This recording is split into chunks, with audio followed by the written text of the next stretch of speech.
오늘 통독본문은 전도서 1장부터 6장입니다. 전도서는 오랜 역사 동안 다윗의 아들 솔로몬이 그 저자라는 것에 인정되어 왔으나 여전히 논쟁이 되고 있습니다. 전도서의 구조는 허무, 폐단, 지혜, 권고의 큰 구조를 가지며 궁극적으로 하나님을 경외하며 살아야 함을 강조합니다. 전도서 1장. 다윗의 아들로 예루살렘에서 이스라엘의 왕으로 있었던 설교자가 한 말입니다. 설교자가 말합니다. 인생은 정말 허무하고 허무하다. 세상 만사가 너무 허무하다. 사람이 해 아래서 일하는 모든 수고가 무슨 유익이 있는가? 한 세대가 가고 다른 세대가 오지만 땅은 여전히 변하지 않는다. 해는 떴다가 지고 다시 떠오르기 위해 그 떴던 곳으로 급히 돌아가는구나. 바람은 남쪽으로 분다 싶더니 다시 북쪽으로 향하고 다시 이리저리 돌아 제자리로 돌아간다. 강들은 모두 바다로 흘러들지만 바다는 결코 넘치는 법이 없다. 강물도 다시 돌고 돌아 제자리로 돌아간다. 세상 만사 말로 다 할 수 없이 피곤하니 눈은 보고 또 보아도 만족하지 않고 귀는 듣고 또 들어도 채워지지 않는다. 이미 있던 것들이 다시 생기고 사람들은 전에 했던 일들을 다시 한다. 해 아래 새로운 것이 없다. 누가 보라 여기 새 것이 있다라고 말할 수 있겠는가? 그것은 이미 오래전에 있었던 것이며 우리가 나기 전에 이미 존재하던 것일 뿐이다. 이전 사람들이 기억에서 사라지는 것처럼 이제 태어날 사람들 역시 기억에서 사라질 것이다. 나 설교자는 예루살렘에서 이스라엘의 왕이었다. 나는 하늘 아래서 일어나는 모든 일들을 지혜로서 연구하고 깊이 생각하기로 작정했다. 하나님께서 사람들에게 얼마나 무거운 짐을 지워주셨는지 알게 되니 괴로웠다.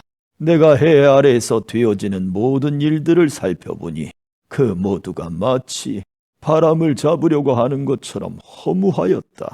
구부러진 것을 곧게 할 수 없고 부족한 것은 너무 많아서 헤아릴 수가 없다.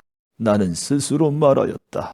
예루살렘에서 왕 노릇한 사람 치고 나보다 지혜와 지식을 크게 깨친 자는 없을 것이다. 나는 지혜가 무엇이며 미친 짓과 어리석음이 무엇인지를 알고자 생각해 보았으나 이건 역시 바람을 잡는 일과 같다는 결론을 내렸다. 지혜가 많으면 괴로움도 많고 지식을 쌓으면 그만큼 고통도 늘어난다. 2장. 나는 스스로 말하였다. 이젠 내가 시험적으로 마음껏 즐기리니 쾌락이 무엇인지 알아보자. 그러나 그건 역시 허무한 일일 뿐이었다. 내가 웃음을 생각해보니 그것도 미친 짓이었다. 즐기는 것에서 무슨 보람을 얻을 수 있겠는가? 이번에는 내 마음으로는 여전히 지혜를 찾으면서 술을 잔뜩 마셔보기로 했다. 나는 사람이 하늘 아래서 잠시 사는 동안 무엇이 정말 보람된 일인지를 알아보기 원했던 것이다. 나는 큰 사업들을 이루었다. 대궐들을 건축하고 포도원도 만들었다. 나를 위해 동산과 공원을 만들고 그 안에 온갖 과일나무를 심었으며 심은 나무들이 푸른 숲을 이루도록 연못을 파서 물을 대었다. 남종과 여종을 샀고 집에서 태어난 종들도 있었다. 소떼와 양떼도 예루살렘에 살았던 그 누구보다도 많았다. 금은 보화, 왕의 보물들, 그리고 여러 지방의 진귀한 물건들을 대량으로 모아들였다. 남녀 가수들은 물론 남자들이 좋아하는 첩도 많이 두었다. 나는 전에 있던 예루살렘의 그 누구보다도 위대하게 되었고 지혜도 늘 나와 함께 있었다. 나는 내 눈이 원하는 것이라면 무엇이든 거절하지 않았다. 그 어떤 쾌락도 사양하지 않았다. 나는 이 모든 일들로 인하여 기쁨을 누렸고 이것은 내 모든 수고의 보상이었다. 그런데 내 손이 한 일과 노력한 수고를 돌이켜보니 모든 것이 바람을 잡는 것처럼 허무했다. 해 아래서 도대체 무슨 보람을 얻겠는가? 나는 다시 지혜와 미친 짓, 우두남이 무엇인지 깨치려고 작정했으나 왕위를 계승하는 자는 이미 되어진 일 외에는 달리 어떤 일도 하지 않는다는 것을 알았다. 빛이 어둠보다 나은 것과 같이 지혜가 우두남보다 낫다. 현명한 사람은 자기 앞을 보고 어리석은 사람은 어둠 가운데서 살지만 내가 깨닫고 보니 둘 다 결국은 같은 운명이었다. 그래서 나는 스스로 말하였다. 어리석은 자의 운명을 나도 당할 것인데 내가 지혜롭게 살아도 아무 소용없으니 이건 역시 허무하다. 지혜로운 자도 어리석은 자처럼 오래 기억되지 못하고 조만간 둘 다 잊혀지고 말 것이다. 어리석은 사람처럼 지혜로운 사람도 역시 죽어야 할 운명일 뿐이다. 그래서 나는 산다는 것이 싫어졌다. 왜냐하면 해 아래서 되어지는 일이 내게 슬픔만 주고 모든 것이 바람을 잡으려는 듯 허무하기 때문이다. 정말 해 아래서 내가 수고했던 모든 일들을 내 후대에게 물려주어야 한다고 생각하니 이 모든 일이 싫어졌다. 그 사람이 지혜로울지 어리석을지 누가 알까? 나의 후계자도 내가 수고하고 노력했던 모든 일을 자기 마음대로 할 것이니 이것도 허무하다. 그래서 나는 내가 했던 모든 수고에 실망했다. 사람이 지혜와 지식과 재주를 가지고 자기 일을 하지만 결국 그 모든 것을 수고하지 않은 다른 사람에게 물려주어야 하니 이건 역시 허무하고 크게 잘못되었다. 사람의 모든 수고와 마음의 염려로 얻는 것이 무엇인가? 날이면 날마다 일하는 수고는 괴로운 뿐이며 밤이라고 마음 편히 쉴 수도 없으니 이것도 허무한 일이다.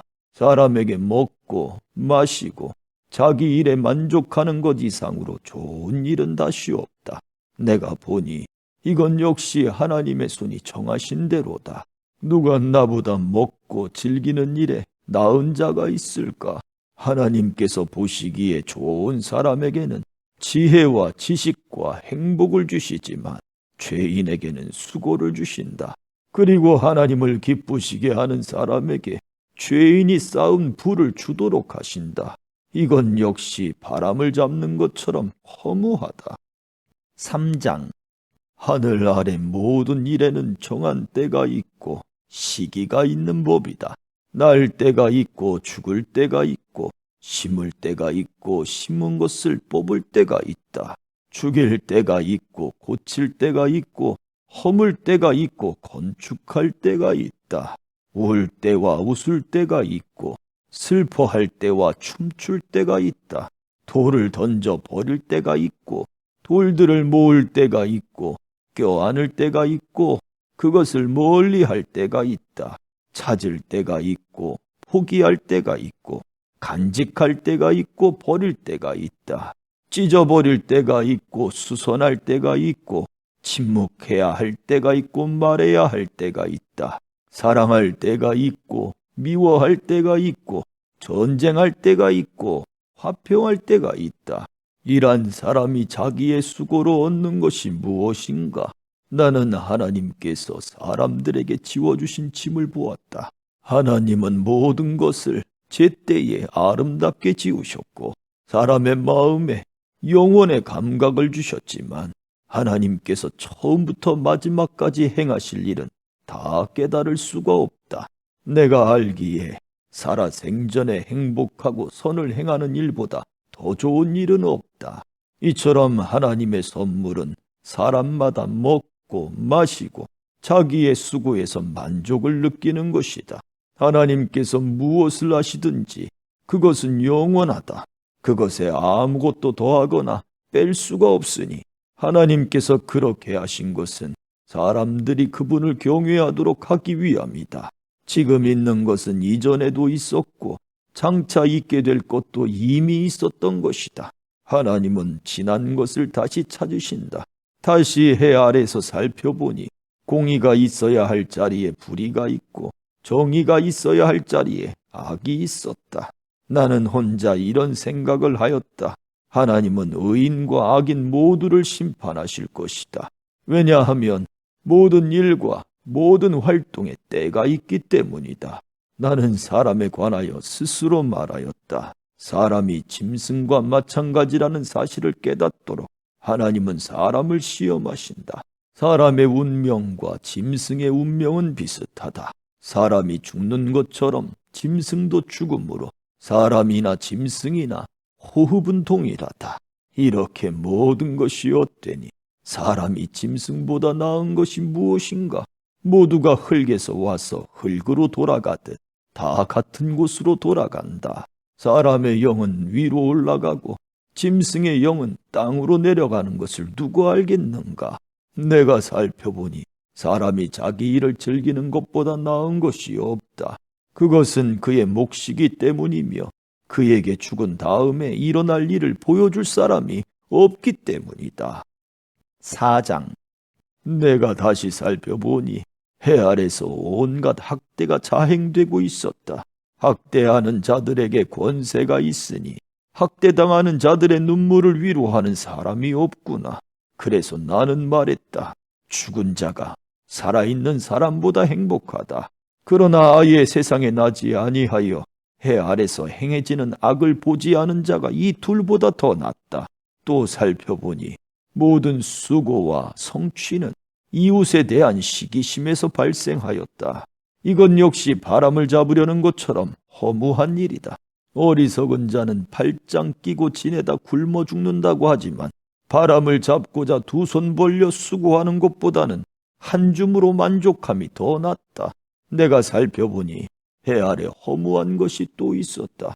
어떤 사람들은 아들이나 형제도 없는 외톨이지만 끝없이 수고하며 자기 재산에 만족할 줄을 모른다. 그는 말한다. 내가 누굴 위해 이렇게 수고를 하지? 왜 나는 즐기지 못하는 걸까? 이건 역시 허무한 일이다. 왜냐하면 두 사람이 한 사람보다 나은 것은 두 사람이 힘을 합치면 더 큰 일을 할 수 있기 때문이다. 한 사람이 넘어지면 다른 사람이 일으켜준다. 그렇지만 넘어져도 일으켜줄 사람이 없는 사람은 불쌍하다. 둘이 함께 누우면 따뜻해진다. 하지만 혼자라면 어떻게 따뜻해질 수 있을까? 혼자서는 원수에게 패하더라도 둘이라면 능히 방어할 수 있다.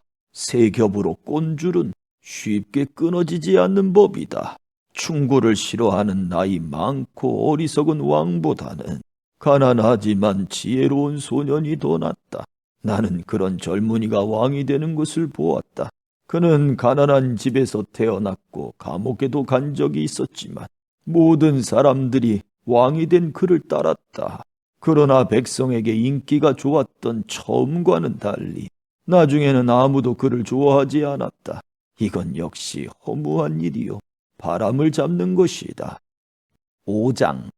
하나님의 집에 예배하러 들어갈 때에 발걸음을 조심하여라. 형식적으로 예배드리는 어리석은 자보다 말씀을 듣기 위해 조용히 나아가는 자가 더 낫다. 어리석은 자들은 악을 행하면서도 알지 못한다. 하나님 앞에서 함부로 입을 놀리지 마라. 조급한 생각으로 무엇을 말하지 마라.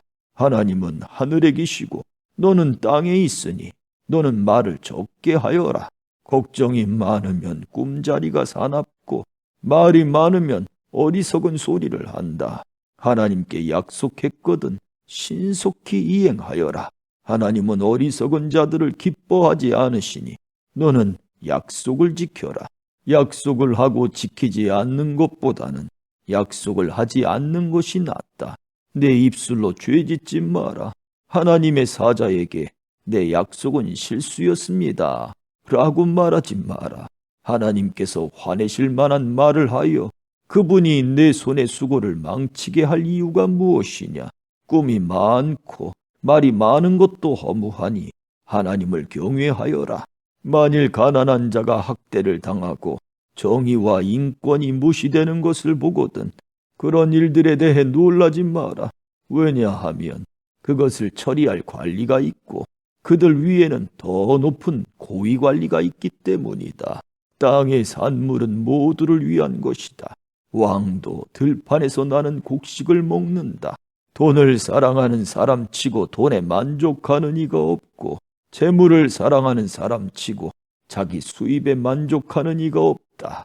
이건 역시 허무한 일이다. 재산이 불어나면 식솔도 많아지는 법이거늘 주인이 재산을 바라보며 즐기는 일 외에 그가 얻는 유익은 무엇인가? 노동자는 적게 먹든지 많이 먹든지 잠이 달콤하지만 부자는 재물이 많으므로 걱정 때문에 잠을 이루지 못한다. 내가 살펴보니 해 아래 큰 재앙이 있는데 그것은 재물이 그것을 축적한 자에게 해를 끼친다는 것이다. 투자를 잘못하여 재산을 날려버리니 그 아들에게는 한 푼도 돌아가지 않는다. 우리는 태에서 알몸으로 나올 때처럼 알몸으로 돌아간다. 손으로 수고한 그 어떤 것도 지니고 가지 않는다. 이건 역시 큰 재앙이다. 사람은 세상에 태어난 모습 그대로 돌아간다. 그렇다면 바람을 위해 수고한 것은 아닌가? 도대체 무슨 유익이 있는가? 사람은 평생 근심 중에 식사를 하고 크게 좌절하고 병들고 분노한다. 내가 관찰해 보니 하나님께서 주신 자신의 생애 동안 먹고 마시며 자신이 하는 일에서 보람을 느끼는 것이 행복이요 적절한 일이다. 그것이 인생의 몫이기 때문이다. 하나님께서 재산과 부를 주시고 또 그것들을 누리게 해주실 때 자기 몫을 받아서 자기 하는 일에 즐거워하는 것이 바로 하나님의 선물이다. 사람은 자기 삶을 심각하게 생각할 겨를이 없다. 왜냐하면 하나님께서 그의 인생이 즐거움에 빠지도록 만드시기 때문이다. 6장. 나는 사람들 가운데 흔히 일어나는 또 다른 악을 보았다. 하나님께서 어떤 사람에게는 부와 재산, 영예를 모두 주셔서 더 바랄 것이 없게 하셨지만 동시에 그가 이 모든 것을 누리지 못하도록 하시며 타인이 대신 누리게 하신다는 것이다. 이건 역시 허무한 일, 큰 재앙이 아닌가. 사람이 자녀를 100명이나 낳고 장수한다고 하자. 죄 아무리 그가 오래 산다 하여도 그 마음의 행복을 찾지 못하고 죽어서 매장되지 못한다면 나는 차라리 낙태된 아기가 그 사람보다 낫다 라고 말하겠다.